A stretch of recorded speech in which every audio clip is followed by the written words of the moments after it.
You sit on the edge. The room suddenly feels incredibly heavy. You look across at them.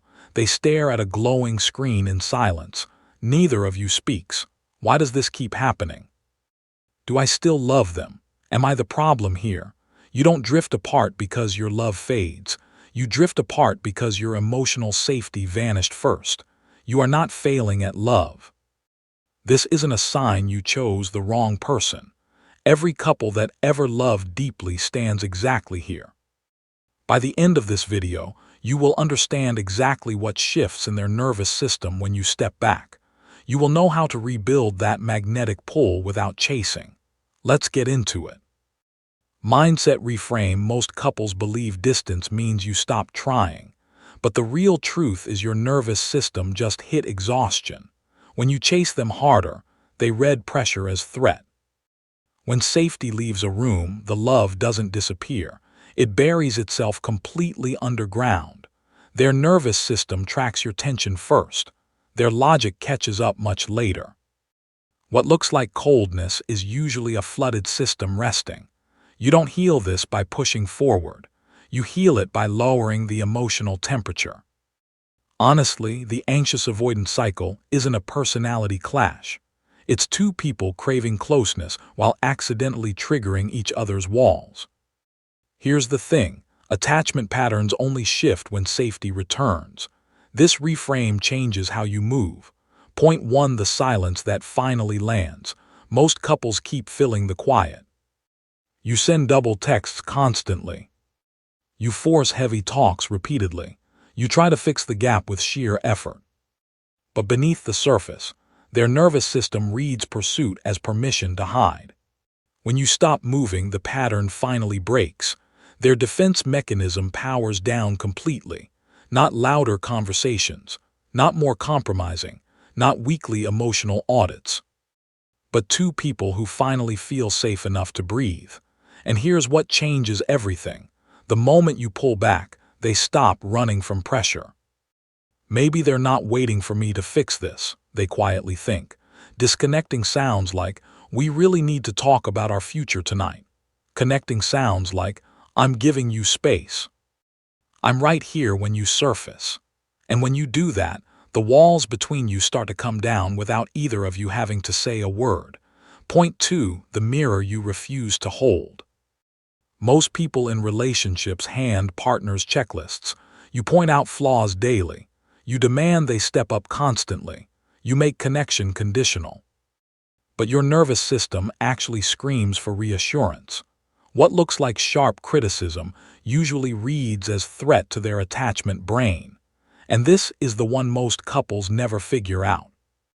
When you soften your delivery, their body drops its guard completely. Her nervous system registers. She doesn't need me perfect. She just wants to feel close. Emotional distance isn't a solid wall. It's slow scar tissue from 100 unrepaired moments, not harsh boundaries, not stricter standards, not ultimatums about behavior, but a steady presence that says you're safe to be messy. Disconnecting sounds like, you never make time for what matters. Connecting sounds like, I miss you. I'd love a quiet evening together. That's when your partner stops feeling like a problem to manage and starts feeling like a person to come home to. Point 3. The curiosity that replaces control. Most couples try to predict the next move. You analyze every single text. You track shifting moods constantly. You map out painful conversations beforehand. But control only fuels deeper withdrawal. Their nervous system feels surveilled, not truly seen. But here's what nobody explains. Curiosity feels like oxygen to a depleted attachment system. You don't need a mind reader here. You just need genuine willingness to wonder. They actually noticed I'm tired, his quiet mind whispers. I don't have to explain myself right now. Connection isn't built in grand gestures. It's built in 30-second moments when you choose to lean in, not more interrogations. Not deeper investigations, not decoding every silence, but a real interest in their inner world. Disconnecting sounds like, why did you react that way? What's wrong? Connecting sounds like, I noticed you pulled back today. I'm curious. And when you do that, the relationship stops feeling like a negotiation and starts feeling like a refuge. Point 4, the boundary that becomes a bridge. Most people confuse boundaries with distance. You pull away to protect yourself. You shut down when overwhelmed instantly. You assume walls are the only option left. But this isn't a communication hack.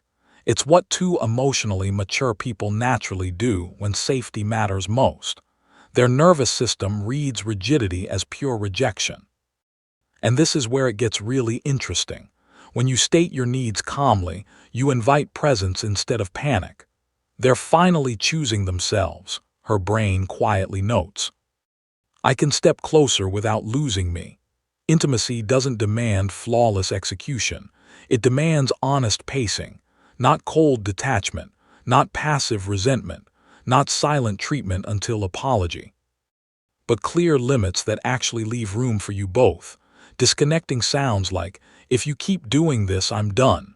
Connecting sounds like, I need an hour. Then I want us back. That's the shift that turns exhausting dynamics into sustainable connection.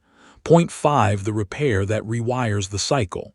Most couples treat conflict like a scorecard. You keep tallying mistakes. You defend positions fiercely.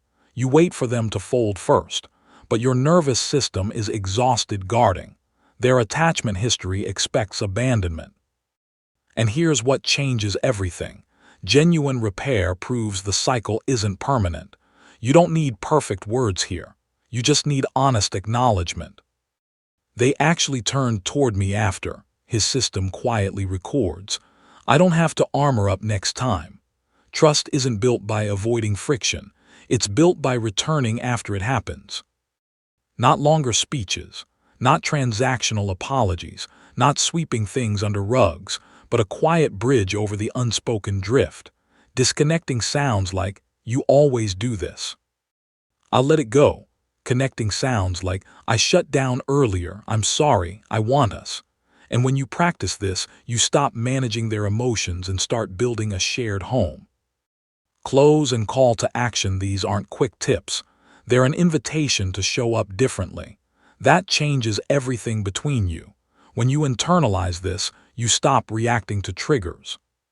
You start responding from calm. Your partner will feel the difference before you speak.